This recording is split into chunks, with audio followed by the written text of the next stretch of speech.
te remercie Olivier de m'avoir partagé tes propres définitions, c'était quand même assez passionnant. C'était difficile de se tenir face à toi comme ça avec une telle présentation parce qu'on a du mal aujourd'hui d'être en relation, d'être en dialogue avec des personnes qui sont capables de nous interroger un petit peu de la manière dont tu as fait, et je pense qu'il y en a beaucoup qui nous écoutent qui vont être assez marqués par la manière dont tu nommes et que tu interroges ces choses qui nous habitent au quotidien, qu'on a du mal en général à expliciter. Et moi, j'aimerais un petit peu poursuivre ce dialogue-là à partir de ce que tu viens de faire. C'est-à-dire que moi, je ne me suis pas intéressé à l'école ou à l'éducation dans ce que j'ai présenté. J'ai juste dit, voici mon constat, voici ce que je regarde être être mobilisé comme compétence et comme capacité par les citoyens que je côtoie. Et il y a 3 ou 4 pistes de solutions que, de mon côté, je pense être intéressantes à considérer du point de vue de l'éducation ou de l'école. Et tu vas me dire si c'est pertinent. Tu vas me dire si dans ta perspective à toi, l'école a un rôle à jouer là-dedans.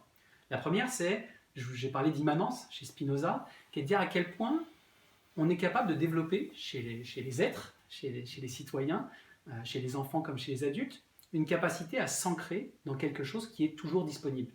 Un peu comme chez les épicuristes, où on va dire le meilleur moyen de ressentir cette joie en permanence, c'est de ne pas s'attacher à des choses dont on sait qu'on n'aura pas accès en permanence. D'où l'intérêt à l'époque de boire de l'eau et de consommer des noix et du miel. Parce qu'on savait que dans le contexte où il était, c'était des choses qui étaient en abondance.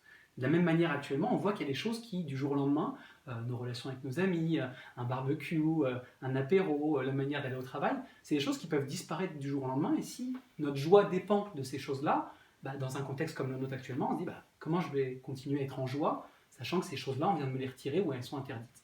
Donc la première chose, c'est est-ce qu'on est capable de développer chez ces individus-là, à travers l'école et l'éducation, une capacité à être en joie de manière non contingente. Donc d'être capable de s'ancrer dans quelque chose de totalement humain. La deuxième, ça va faire peut-être un peu beaucoup, mais je vais te faire ça plus rapide pour les 2 autres, c'est de se demander comment on peut développer cette raison. On nous dit que l'école est là pour ça. On parle en permanence de dire l'école développe la raison, mais dans le sens spinoziste, on a l'impression que ce n'est pas le cas. Parce que si on fait le constat des comportements actuels, pour Spinoza, on a l'impression d'avoir des gens relativement passifs, relativement impuissantisés. Des gens qui ne sont pas justement dans cette détermination de leur vie. C'est des gens qui subissent beaucoup la situation actuelle. En tout cas, c'est la manière dont ils le verraient certainement. Donc, est-ce que l'école a un rôle à jouer dans le développement de la raison au sens spinoziste, c'est-à-dire dans la capacité à développer son autonomie, non pas au sens libéral d'être totalement indépendant des autres, mais à travers l'interdépendance, en comprenant notre rapport d'interdépendance aux autres.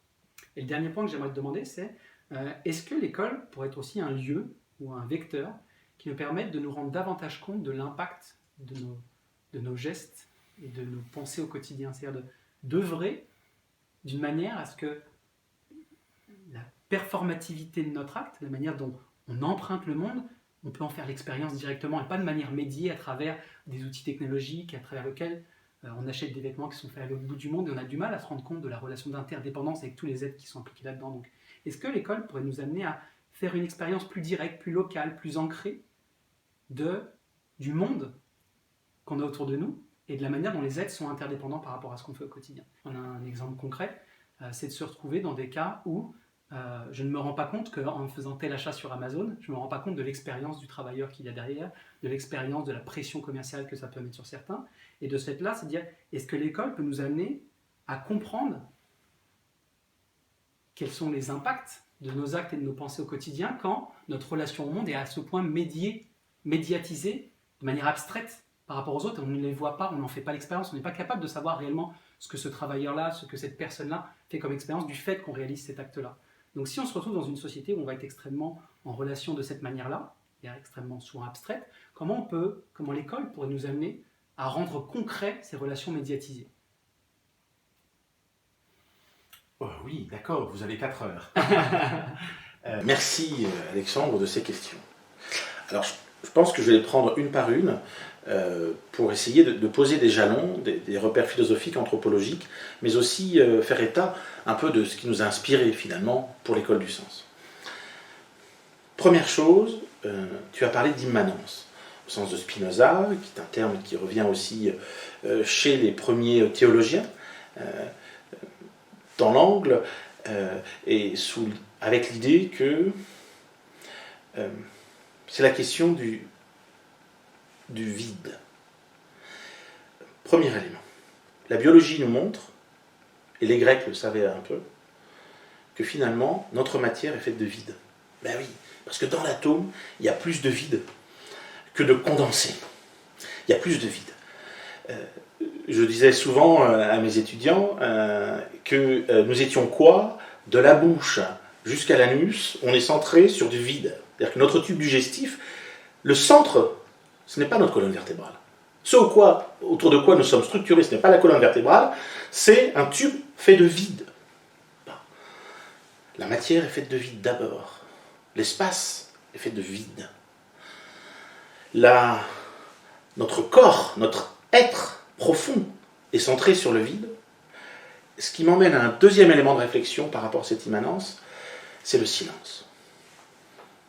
L'anthropologue David Le Breton, qui a travaillé un peu sur le silence d'un point de vue anthropologique, nous dit, au fond, le silence est une réserve inépuisable de sens. Une réserve inépuisable de sens. Et je pense que là, on tient quelque chose de très très très fort concernant cette immanence et cette période actuelle que nous vivons, unique, incertaine radicalement, et précisément ce moment où les questions de fond sont posées. Tu en as posé tout à l'heure sur la question de la santé, sur la question éthique, sur la question de la démocratie, y compris autour et d'abord de la santé, comme bien-être, comme joie complète. La définition de l'OMS de la santé, c'est un état complet de bien-être sur le plan mental, social et physique. Qui ne se limite pas juste à la dimension physiologique qu'on a discuté. Et voilà, c'est ça, et qui ne se limite pas à l'absence de maladie ou d'infirmité. Bon. Et donc, cette immanence-là, et je suis en train de le découvrir, et dans les gens qui m'appellent, les amis ou qui demandent conseil, ce qui est fantastique, et je le découvre avec eux, c'est que cette immanence, cette vie intérieure, diraient les théologiens, les mystiques parleraient d'âme, ou Aristote encore, de cette âme cachée, pour reprendre Maria Montessori. Oui, elle est faite de silence, de vide. Elle est faite de contemplation. Et ça, précisément, l'école est là pour intervenir. Et là, en tant qu'éducation, c'est comment amener cette vie intérieure en recherche de paix, mais cette immanence qui est en même temps énergie. Et quand on pense que c'est à partir de rien, notre tube digestif, il n'y a rien. Enfin, voilà. Comment, à partir de rien, justement, c'est la vie, c'est le lien avec les autres. Et l'école est là pour nous conduire, ex ducere, éducation. Les Grecs disaient pédagogue. Le pédagogue, c'était autrefois, chez les Grecs en tous les cas, c'était l'esclave qui conduisait l'enfant de la famille, du foyer, vers la scolée, vers l'école. Bon. Ça pose la question d'ailleurs de l'enseignant. Est-ce qu'il est esclave au service du développement de l'être de l'enfant pour l'amener vers la société, vers l'humanité, pour mieux comprendre et s'inscrire dans l'humanité? On va y revenir. Donc voilà, donc cette immanence, elle me semble vitale, et d'ailleurs les philosophes, mais aussi les théologiens, mais aussi les mystiques, mais aussi en Orient et en Occident, il y a cette question fondamentale. Elle est cruciale. Pour Maria Montessori, elle dit qu'elle a fait son développement de méthode, de pédagogie, à partir d'expériences, à partir de la recherche scientifique. Il y a une seule chose qui relève de son intuition. Aristote dirait de sa connaissance intuitive. C'est précisément qu'en chacun de nous, il y a cette immanence, il y a cet être non révélé, mais qui demande à être révélé. Première chose. Deuxième chose, alors justement, les instruments un peu de la révélation et de la connexion, et Aristote dirait d'énergie, d'activité. Précisément, la raison est fondamentale. La raison, elle est fondamentale, et elle doit faire l'objet, et elle fait l'objet en tous les cas, si ce n'est le principal enjeu, du passage de l'enfant à l'adolescence et à l'adulte, c'est ce développement de la raison, du ratio, disent les latins, de l'art d'apprécier la réalité. Eh bien, je pense que dans cette capacité que peut avoir l'école, et ce n'est pas toujours le cas, on le voit concrètement dans les enquêtes, c'est que cette découverte de la raison fait l'objet d'aucun plaisir. Il n'y a pas de joie, il n'y a pas d'accomplissement, il n'y a pas de désir, il n'y a pas de créativité. Combien d'enfants, notamment en pleine période de puberté, sont asséchés. Ça, c'est l'expérience de la raison. C'est l'expérience de la raison. Alors, chez Spinoza, c'est une expérience d'empuissantisation. Au contraire, il se passe quelque chose, c'est intéressant. C'est-à-dire que le moment du développement de la raison, c'est quelque chose qui est source de joie, qui est source de progression dans la puissance d'être. Oui, d'être, voilà. Et bien précisément, il y a des dispositifs aujourd'hui qui ne permettent pas ça à nos ados. Et qui les assèchent, c'est ça que tu veux dire. Et donc qui les assèchent. C'est-à-dire qu'à l'heure où l'enjeu pour eux, c'est d'être en lien avec leur père, leurs semblables, c'est de découvrir le plaisir, la connexion aussi à l'environnement, alors que le corps vient de se changer, leur immanence vit un volcan d'émotions, eh bien, on leur impose une manière de fonctionner, de découvrir, d'apprendre sans plaisir. Et il y a un choc. Ils sont notés au quotidien, ils sont évalués, on évalue leur être en plein développement. Ceci n'est pas possible. Voilà d'ailleurs pourquoi autant Edgar Morin d'un côté que Maria Montessori de l'autre disent attention à la question de l'évaluation. Ce n'est pas quelque chose à prendre comme ça à la légère. Donc il y a cette idée de, et c'est un vrai enjeu, qu'est-ce qu'il faut pour que la raison soit source de joie? Qu'est-ce qu'il faut pour que l'être en plein développement, eh bien, à la fois réalise ses aspirations et en même temps comprenne le monde et la société dans laquelle il vit. Et c'est le troisième élément, pour te répondre, c'est, ta question disait, posait en gros, après l'immanence, donc c'est pas rien, après la raison et la joie, c'est comment faire dans cette société qui est finalement, je pense que l'enjeu derrière, c'est la complexité. C'est-à-dire, tout ça est un tissu, tout ça est fait de fils, tissés les uns aux autres, complexes, en latin et en grec d'ailleurs, et qu'il s'agit juste de donner progressivement les codes, les origines de tous ces fils, tu vois. Est-ce que l'entendement humain est capable d'appréhender ça? Eh ben, il peut appréhender au moins un premier fil. Okay. Et puis ensuite, au fur et à mesure de ton envie, et en lien avec les autres, tu vas vouloir découvrir un fil. C'est cette phrase quand même socratique, je sais que je ne sais pas. C'est-à-dire qu'à un moment donné, je vais faire une recherche, je vais savoir, mais ce nouveau savoir va susciter en moi un nouveau savoir parce que je me suis aperçu qu'en sachant, j'ignorais autre chose. Et donc, j'avais encore un savoir à conquérir. Et donc, je ne sais pas, on fait souvent le jeu, moi je l'ai fait depuis très longtemps, quand j'ouvre un dictionnaire, il ne faut pas que j'ouvre un dictionnaire. Parce que je regarde le mot, il y a un mot, tiens, je me dis, mais au fait, c'est quoi l'origine, l'étymologie? Et donc je vais butiner comme ça, et d'un seul coup, c'est l'arborescence totale. Parce qu'il y a une curiosité que mes maîtres ont su sans doute susciter, mais que par ailleurs, notre esprit fonctionne aussi comme ça. Et qu'à un moment donné, l'école qui pourrait ne pas profiter de cette richesse, de cette énergie, de cette activité, pour la transformer en joie, eh bien, l'idée, je pense qu'il faut à la fois le prendre comme une manière de faire qu'on agisse demain ensemble, et en amont, pour apprendre et pour saisir le monde, et y compris se comprendre, c'est la complexité. Oui, l'humanité est d'abord complexe. C'est une banalité de dire qu'il n'y a pas de tout est blanc, tout est noir. C'en est une autre de comprendre que tout est gris, et comment je permets à chaque être, en tous les cas, c'est l'un des projets, aussi l'un des buts de l'école du sens, c'est comment permettre à chacun, précisément, de découvrir sa complexité, de découvrir la complexité du monde, et comment tout ça peut faire dialogue, peut faire sens, peut être harmonieux, au sens de l'étymologie d'harmonie, c'est-à-dire la cheville qui vient lier deux membres d'une charpente. De ce fait-là, j'ai une question pour toi, parce que quand tu me présentes tout ça, ça me fait vraiment écho à des discussions que j'ai avec des hébreux qu'on connaît ou des hypersensibles. Et de ce fait-là, cette espèce d'excitation, de la curiosité, tu l'as discuté toi-même, au moment où tu rentres dans un dictionnaire, tu as quand même quelque chose qui a l'air de te prendre au corps. Là, tu l'as dit toi-même, ça s'est senti à travers l'énergie que je ressens se dégager.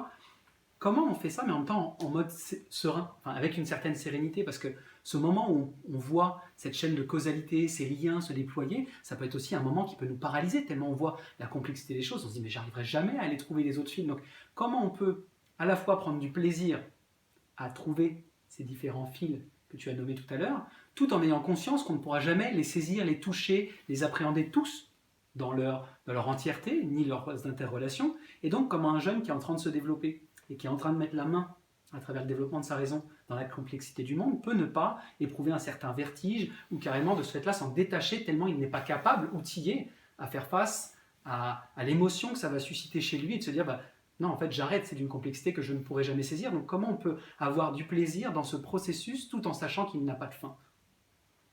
D'abord, première réalité, grande compréhension sur la vie.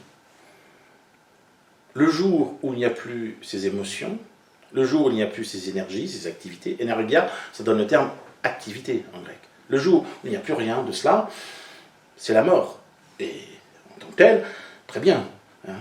Je rappelle la phrase de Montaigne, tu meurs non parce que tu es malade, tu meurs parce que tu es vivant. Super, merci. C'est une phrase qui a du sens aujourd'hui, en pleine crise, dans la crise notamment, y compris sanitaire, et dans notre rapport au monde, et notre rapport à l'économique aussi.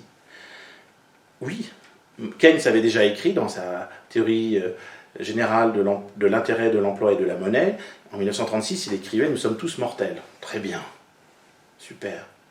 Et bien, quand tu prends vraiment acte de ça, pourquoi empêcher l'enfant, après tout, de goûter cette complexité, cette émotion? Il faut qu'il ressente cela à un moment donné, il faut qu'il perçoive cela, qu'il se perçoive lui-même comme ça, comme moteur, comme étant acteur. J'aime beaucoup le mot acteur, qui renvoie aussi à être auteur. Ça vient d'un mot important pour nous, qui est autorité. Qu'est-ce qui fait autorité chez l'enfant? C'est-à-dire, qu'est-ce qui le fait agir, qu'est-ce qui le fait s'inspirer, qu'est-ce qui l'inspire, et qu'est-ce qui le fait être au monde? Très bien. Qu'est-ce qui fait autorité? Et bien, l'enjeu, il est clair. C'est la paix intérieure, et c'est la paix civile. Et là, cette harmonie à créer. Ça veut dire capable de gérer ses émotions. Réflexivité. Réflexivité, ça veut dire pouvoir se faire des objections quant à ce que tu viens de dire. Tu te fais des objections, tu te fais des remarques par rapport à tes pratiques et par rapport à tes paroles. C'est une définition d'ailleurs que j'ai retrouvée chez Aristote. Voilà. Dans d'autres termes. En d'autres. Et donc, non, mais c'est intéressant de voir que ce génie a pensé pas mal les sciences de la nature et les sciences de l'homme quand même, avec des critiques, mais il faut passer à un moment donné par lui. Donc, ça veut dire que réflexivité, gestion des émotions, se comprendre, faisons du Morin, se comprendre et comprendre le monde. Les deux sont fondamentalement alliés. Les deux sont fondamentalement alliés. Dans le mot allié, c'est l'alliance. Ça ne veut pas dire qu'il s'agit de fusionner, ça veut dire qu'il y a une fécondité mutuelle dans la différence, mais aussi dans la convergence. Et que l'un des enjeux des éducateurs, ex-ducere, c'est de les amener à créer deux choses. Un, l'ambiance, le contexte propice à cette harmonisation, dialogue, dialectique, enfin, on pourrait employer des mots, mais entre ces deux choses, se comprendre et comprendre le monde. Donc créer les ambiances, et ensuite, savoir à un moment donné conduire, en effet. Conduire cet être en plein développement qu'est notamment l'enfant. Savoir aussi conduire l'adolescent. Ça, c'est le drame de tous les collèges. Comment, alors que je suis en train de changer, fondamentalement, je vais retrouver cette harmonie, à la fois paix intérieure et paix extérieure, en fonction de mon corps, qui devient... C'est une naissance nouvelle, nous dit Maria Montessori. C'est l'enfant qui naît à l'état d'homme ou de femme. Et ça, cette nouvelle naissance, c'est un accouchement qui ne se fait pas sans douleur. Comment nous, en tant qu'école, nous pouvons proposer les conditions, proposer les acteurs pour permettre à chacun de trouver cette harmonie entre la paix intérieure, ce qui relève aussi de l'être caché, de l'âme cachée, de l'immanence, mais aussi le vivre ensemble, la polis des Grecs, la cité, le vivre politique. Il y a quelque chose... Ouais, excuse-moi de t'avoir... J'en prie. Il y a quelque chose qui m'a étonné dans ce que tu as présenté, c'est que tu as mis en lumière deux, pas dire fonctions, mais deux plans d'analyse qu'on voit rarement associés à celui de l'école. Tu as parlé à la fois de l'école comme un lieu de développement, de compréhension de soi-même, et de développement de soi-même à travers ça, qui des fois on a l'impression est très psychologisant, ou du plan de la psychanalyse, de se comprendre notre rapport au monde, qu'est-ce que notre expérience de vie a fait en sorte que, comment on réagit face aux autres, comment on réagit face à ses propres émotions. Donc ce champ-là qu'on voit, on n'a pas l'impression que l'école est un lieu thérapeutique, au sens large de thérapeutique, mais tu me diras justement si tu penses que ça fait partie ou non. Et le deuxième, c'est que tu as mentionné ce rapport à la paix civile, ce rapport au collectif, cette dimension politique, cet horizon politique qui pointe toujours dans toute vie de groupe, en fait, d'être en interaction. Donc le plan politique, on va l'avoir chez certains professeurs, qu'on a l'impression d'être des militants extrêmement engagés, mais on n'a pas l'impression que ça fait partie du travail de tout professeur ou de directeur d'école, de collège et autres, de considérer à la fois le plan de la santé, du thérapeutique, de la psychologie, de la psychanalyse, et de l'autre côté, le terrain du politique. On va parler beaucoup du vivre ensemble, mais des fois on l'utilise d'une manière où c'est pas aussi fondamentalement politique que ce que tu as exprimé. Ok.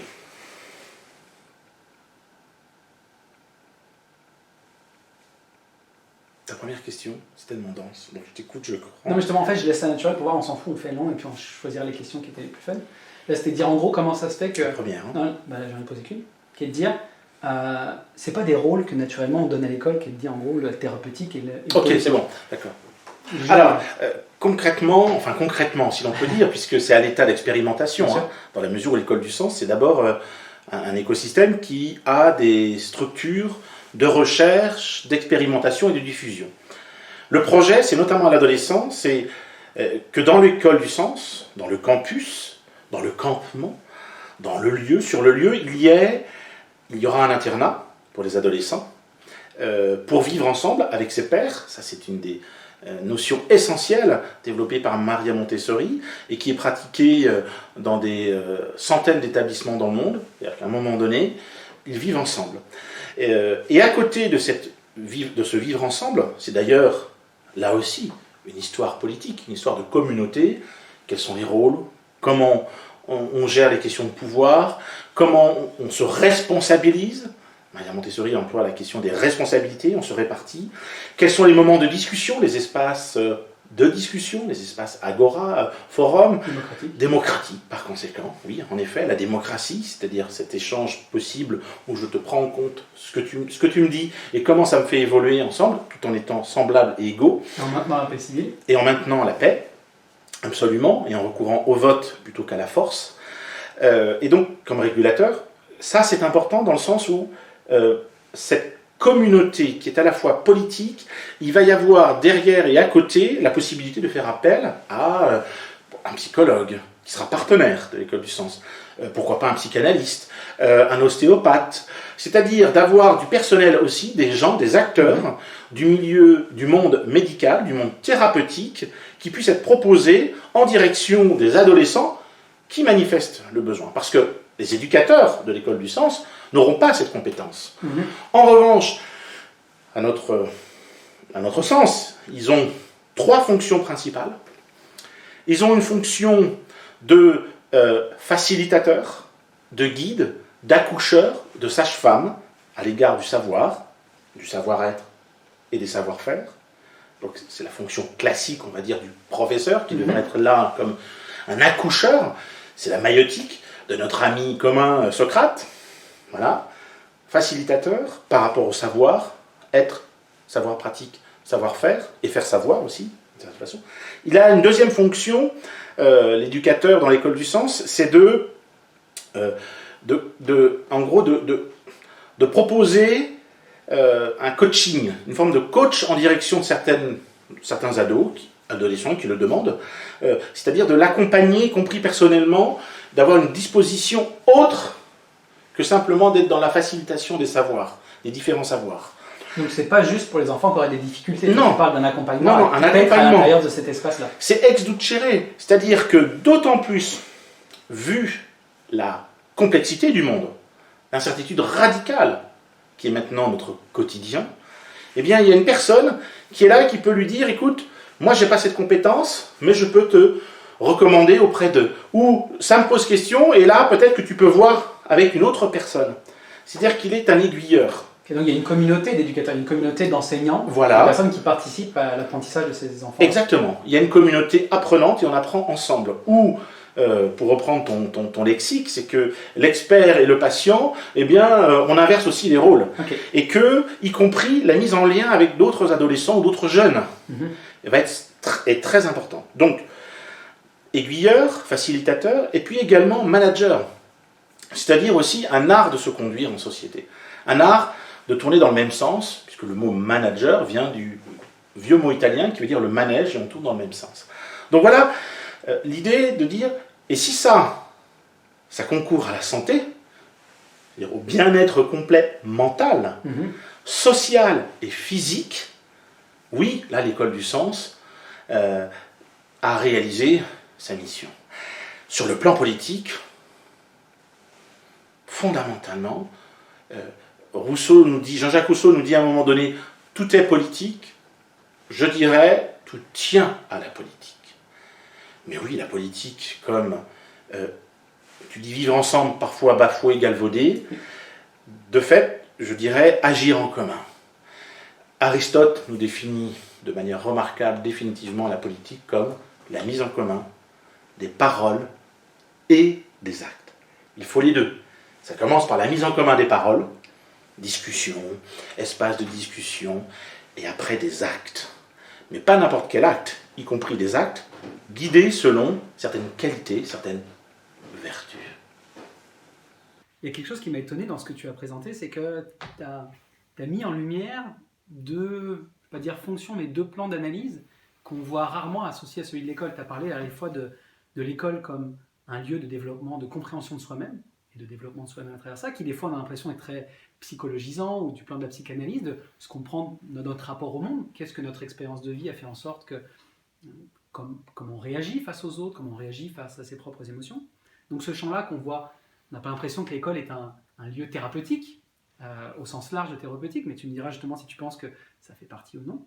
Et le deuxième, c'est que tu as mentionné ce rapport à la paix civile, ce rapport au collectif, cette dimension politique, cet horizon politique qui pointe toujours dans toute vie de groupe, en fait, d'être en interaction. Donc, le plan politique, on va l'avoir chez certains professeurs, qu'on a l'impression d'être des militants extrêmement engagés, mais on n'a pas l'impression que ça fait partie du travail de tout professeur ou de directeur d'école, de collège et autres, de considérer à la fois le plan de la santé, du thérapeutique, de la psychologie, de la psychanalyse, et de l'autre côté, le terrain du politique. On va parler beaucoup du vivre ensemble, mais des fois on l'utilise d'une manière où c'est pas aussi fondamentalement politique que ce que tu as exprimé. Alors, concrètement, si l'on peut dire, puisque c'est à l'état d'expérimentation, dans la mesure où l'école du sens, c'est d'abord un écosystème qui a des structures de recherche, d'expérimentation et de diffusion. Le projet, c'est notamment à l'adolescence, c'est que dans l'école du sens, dans le campus, dans le campement, dans le lieu, sur le lieu, il y aura un internat pour les adolescents, pour vivre ensemble avec ses pairs. Ça, c'est une des notions essentielles développée par Maria Montessori et qui est pratiquée dans des centaines d'établissements dans le monde. C'est-à-dire qu'à un moment donné, ils vivent ensemble. Et à côté de ce vivre ensemble, c'est d'ailleurs, là aussi, une histoire politique, une histoire de communauté. Quels sont les rôles? Comment on gère les questions de pouvoir? Comment on se responsabilise? Maria Montessori emploie la question des responsabilités, on se répartit. Quels sont les moments de discussion, les espaces de discussion, les espaces agora, forum, démocratique par conséquent. Oui, en effet, la démocratie, c'est-à-dire cet échange possible où je te prends en compte ce que tu me dis et comment ça me fait évoluer ensemble, tout en étant semblables et égaux. Et en maintenant la paix civile. Et en maintenant la paix, absolument, et en recourant au vote plutôt qu'à la force. Et donc, comme régulateur, ça c'est important dans le sens où cette communauté qui est à la fois politique, il va y avoir derrière et à côté la possibilité de faire appel à un psychologue qui sera partenaire de l'école du sens, pourquoi pas un psychanalyste, un ostéopathe, c'est-à-dire d'avoir du personnel aussi, des gens, des acteurs du milieu, du monde médical, du monde thérapeutique, qui puissent être proposés en direction des adolescents qui manifestent le besoin. Parce que les éducateurs de l'école du sens n'auront pas cette compétence. En revanche, à notre sens, ils ont 3 fonctions principales. Ils ont une fonction de facilitateur, de guide, d'accoucheur, de sage-femme à l'égard du savoir, du savoir-être et des savoir-faire. Donc c'est la fonction classique, on va dire, du professeur qui devrait être là comme un accoucheur. C'est la maïeutique de notre ami commun Socrate. Voilà. Facilitateur par rapport au savoir, être, savoir pratique, savoir-faire, et faire savoir aussi, de cette façon. Il a une deuxième fonction, l'éducateur dans l'école du sens, c'est en gros, de proposer un coaching, une forme de coach en direction de certains adolescents qui le demandent, c'est-à-dire de l'accompagner, y compris personnellement, d'avoir une disposition autre que simplement d'être dans la facilitation des savoirs, des différents savoirs. Donc c'est pas juste pour les enfants qui auraient des difficultés, non. tu parles d'un accompagnement, non, un accompagnement à l'intérieur de cet espace-là. C'est ex ducere, c'est-à-dire que d'autant plus, vu la complexité du monde, l'incertitude radicale qui est maintenant notre quotidien, eh bien il y a une personne qui est là et qui peut lui dire, écoute, moi j'ai pas cette compétence, mais je peux te recommander auprès d'eux. Ou ça me pose question, et là, peut-être que tu peux voir avec une autre personne. C'est-à-dire qu'il est un aiguilleur. Et donc il y a une communauté d'éducateurs, une communauté d'enseignants, Voilà. de personnes qui participent à l'apprentissage de ces enfants. Exactement. Il y a une communauté apprenante et on apprend ensemble. Ou, pour reprendre ton lexique, c'est que l'expert et le patient, eh bien, on inverse aussi les rôles. Okay. Et que, y compris la mise en lien avec d'autres adolescents ou d'autres jeunes, va être très importante. Donc, aiguilleur, facilitateur, et puis également manager. C'est-à-dire aussi un art de se conduire en société. Un art de tourner dans le même sens, puisque le mot manager vient du vieux mot italien qui veut dire le manège, et on tourne dans le même sens. Donc voilà l'idée de dire, et si ça concourt à la santé, c'est-à-dire au bien-être complet mental, social et physique, oui, là l'école du sens a réalisé sa mission. Sur le plan politique, fondamentalement, Jean-Jacques Rousseau nous dit à un moment donné, tout est politique, je dirais, tout tient à la politique. Mais oui, la politique, comme tu dis vivre ensemble, parfois bafoué, galvaudé, de fait, je dirais agir en commun. Aristote nous définit de manière remarquable définitivement la politique comme la mise en commun des paroles et des actes. Il faut les deux. Ça commence par la mise en commun des paroles, discussion, espace de discussion, et après des actes. Mais pas n'importe quel acte, y compris des actes guidés selon certaines qualités, certaines vertus.